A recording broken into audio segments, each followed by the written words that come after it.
Hi. In this sequence, you will be lying on your back the entire time. You'll need your two bands, and it's going to be a variation with two bands on one foot and then on either hand. So, starting with the right foot, we'll be working on Supta Pandangusthasana A, B, and C. Some traditions number them 1, 2, and 3. If you're not familiar with these poses or the names, no worries. I'll provide a lot of instruction. So put the loop on, one of the loops on your right foot, and then put the second loop on the right foot. And then you have a V shape here, a V arrangement. Two hands, one loop in each hand, and then on the right leg. Come to lie on your back. And then go ahead and reach your feet forward, heels on the ground.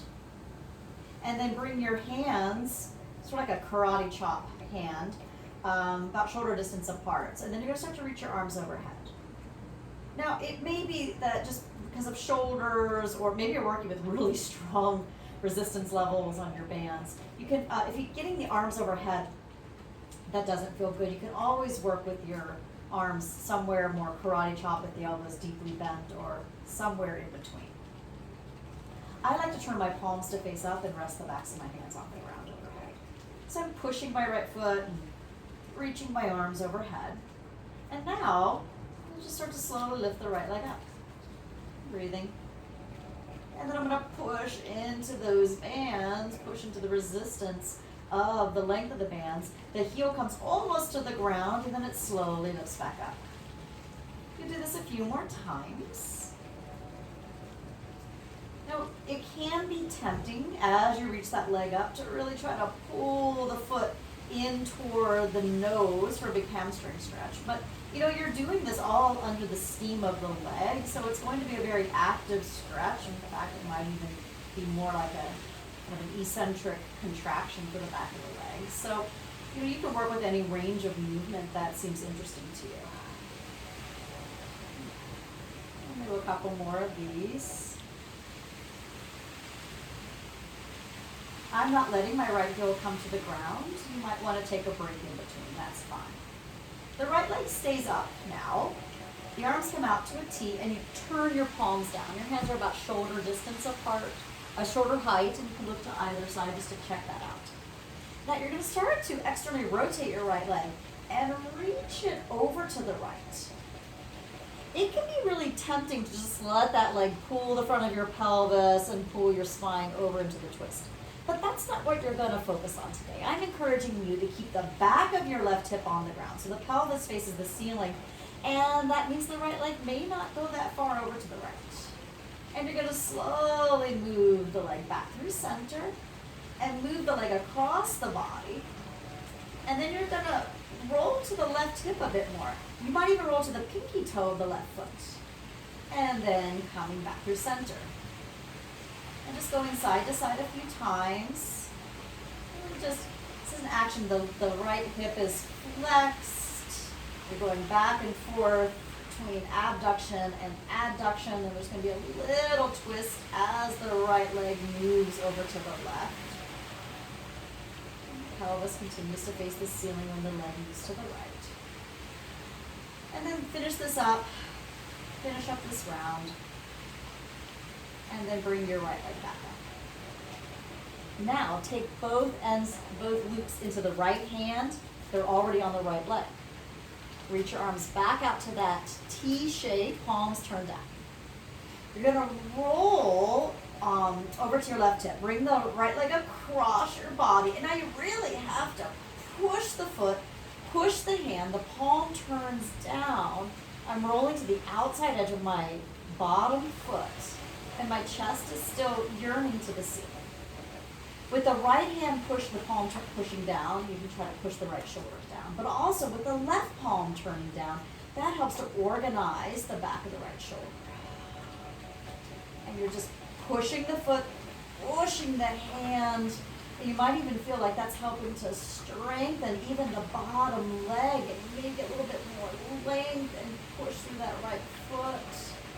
Come back to center. Hug both knees in. Give them a nice squeeze. A little rolling, a little rocking, whatever feels good in your body right now. And then you'll switch the loops over, 2 loops over to the left foot. Step your feet down, 1 loop in either hand. So you've got that V shape again. Reach your feet forward. We're gonna do the second side. You have that karate chop feeling in the arms with the hands close to the shoulders or lengthening the lever. Start to reach the arms overhead. Play with the rotation of the palms. Maybe you want the palms turning in or the palms turning up. That's going to affect what happens in the shoulders.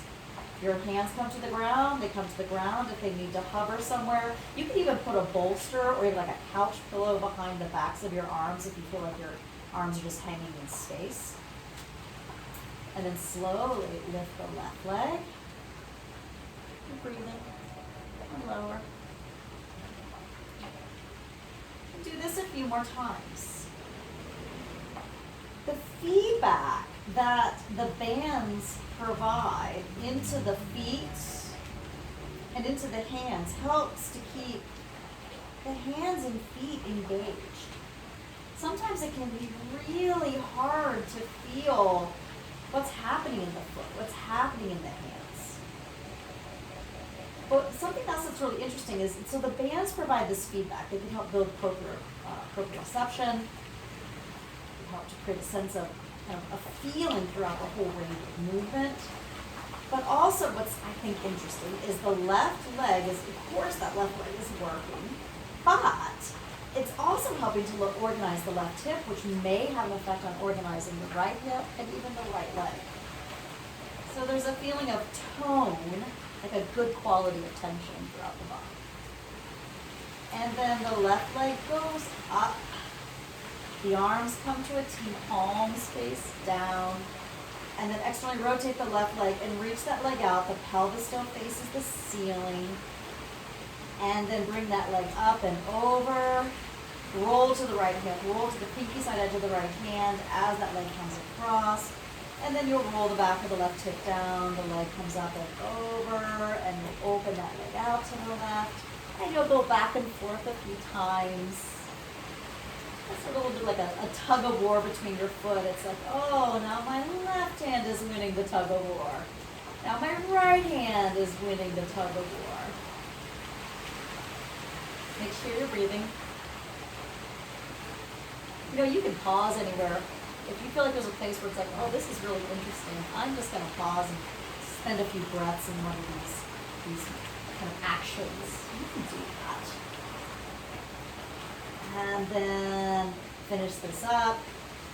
Next time the leg goes over to the right and comes back up. Okay, pause. And now take both bands into the left hand. Arms out for 2, palms facing down. And then push that left foot over to the right. Roll to the outside edge of that bottom foot. I'm pushing the foot. I'm pushing the hand. As I turn both palms down, the left palm tries to encourage the left side of the chest to be broad and open to the ceiling. But the right palm also organizes the left side of the chest, the left shoulder blade. Breathing.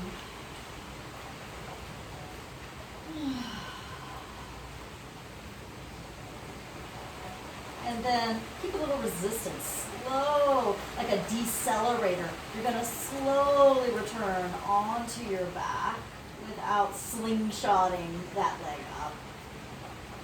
And then hug your knees in. Just like a little rock and you squeeze. Take your band. Both bands off, set the bands to the side. Circle the knees in opposite directions and switch that circling. Hold on to just the right leg and move that ankle in a circle both directions. step the foot down, second side. Step that foot down, roll out the wrists. And then Shavasana.